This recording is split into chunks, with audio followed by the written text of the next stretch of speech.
Are you worried that your Google Ads campaign is costing you money? Well, I'm going to show you how to improve your Google Ads. In this episode, I'm going to show you 5 critical mistakes that most people make, and fixing them will result in a boost in profits without increasing your ad spend at all.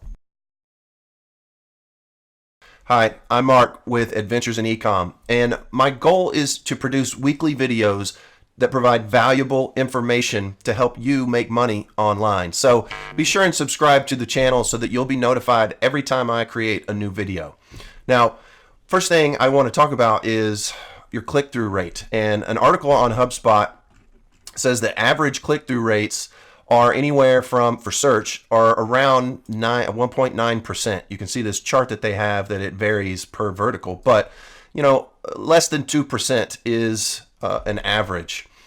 I want to show you over here on one of my campaigns. You can see this is April 6th to May 5th. This is just the last 30 days, and I'll refresh this so that you can see it. But our campaigns get 15.38%, 10%, 9.5%. Obviously, I have them filtered to go down from there, but even almost 7% and 6.5%.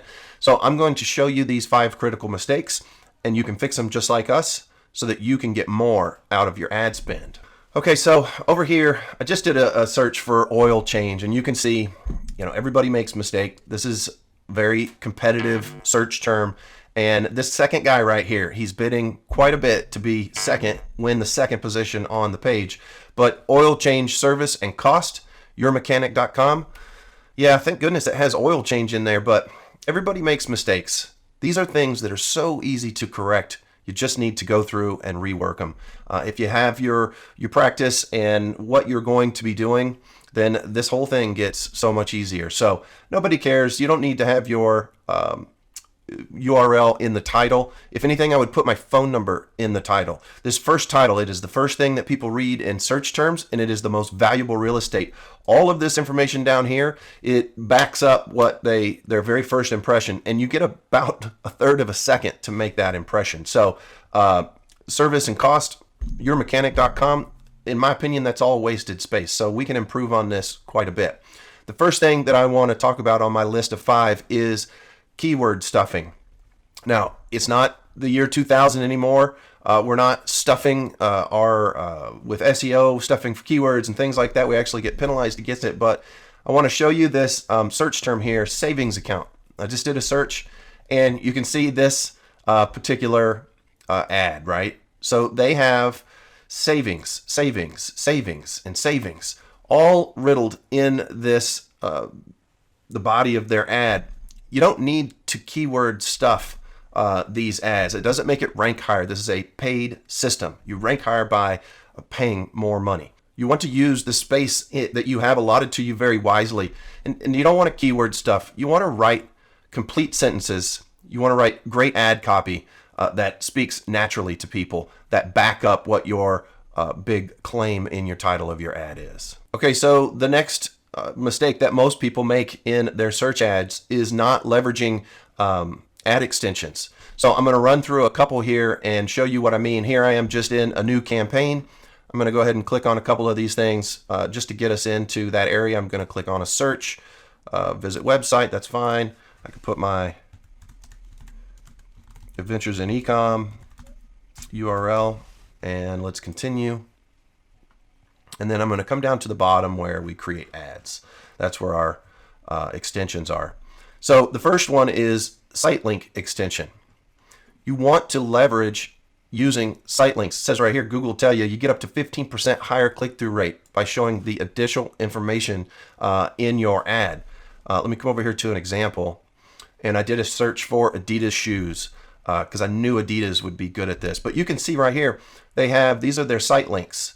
They have their sale items, and this goes right to their sale page. They have shoes, they have new arrivals and footwear. So you can see that they're leveraging the usage of site links quite well, and it's really easy. You just come over here, like I said, and you can add a campaign level site link extension. Just add a new extension and type in the information that you want. You probably want to ideally at least have 4 so that they display very nicely. You want to maximize the amount of real estate that you can capitalize on. So that is site links. Use them. Okay, additionally, in the ad extensions section is to use call out extensions. So again, you can just click on this, add a new call out extension, and create it right here. And I'll show you what I mean. You can see on the same exact search, you want to use your call outs, and they've done it right here. Sports and street shoes, show your signature style, maximize your workouts. So these are all things that just add a little bit more of a call to action, a call out, if you will, to your search ad. And the next under ad extensions to use is to use, you can come down here to add extensions. They have a bunch of extra ones, but structured snippets. Use structured snippets. And you can come right down here and add a structured snippet. And this is based on several different kind of options that you have. You can go to types or styles. And you can see here you have different values that you can add in, and I'll show you an example of this. Right down here, ASICS will show you down here, women, shoes, clothing, collection, featured, flight foam collection. So they're using all of these structured snippets in their ads. You want to maximize as many of these things as you can because you're going to provide extra value and take up more real estate on that page. There are several other site extensions that you could use if they are applicable to you. So be sure and go through these and maximize your exposure. Okay, the next thing on my list is a missing call to action. I see this one happen all the time, whether it's search ads or display ads, it doesn't matter. This is one that happens all the time. You wouldn't have a landing page without a call to action. So you want the same mentality in your ad copy.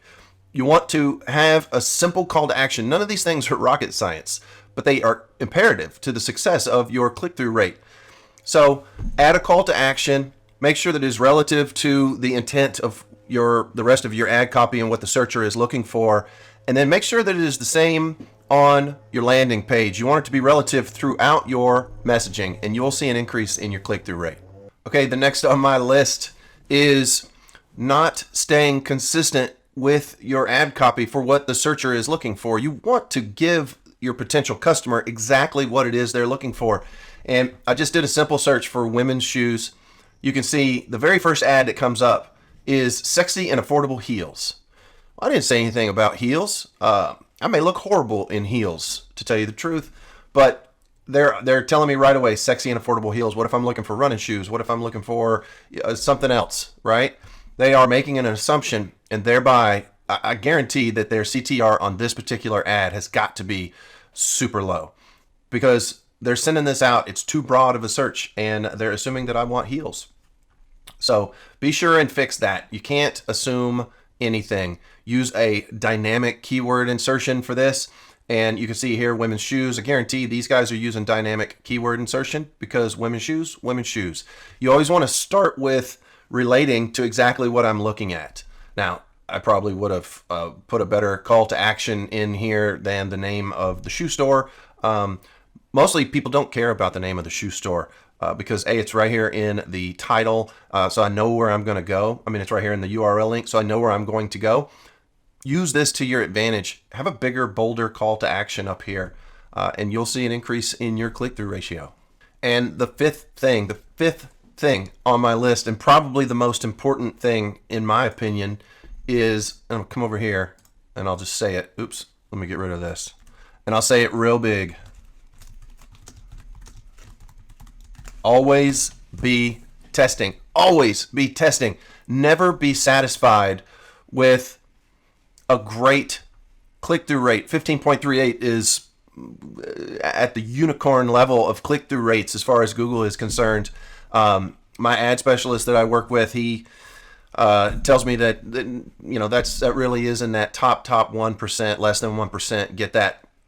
But I didn't just get there with the very first ad that I wrote. I had to work my way up and find what my interest of my audience was and really be able to write ads and speak to them directly. I'm sorry I can't show you a little more of what this is. This is a campaign that I do for a client of mine, and I can't show his information, but always be testing. Never be happy with 15.38%.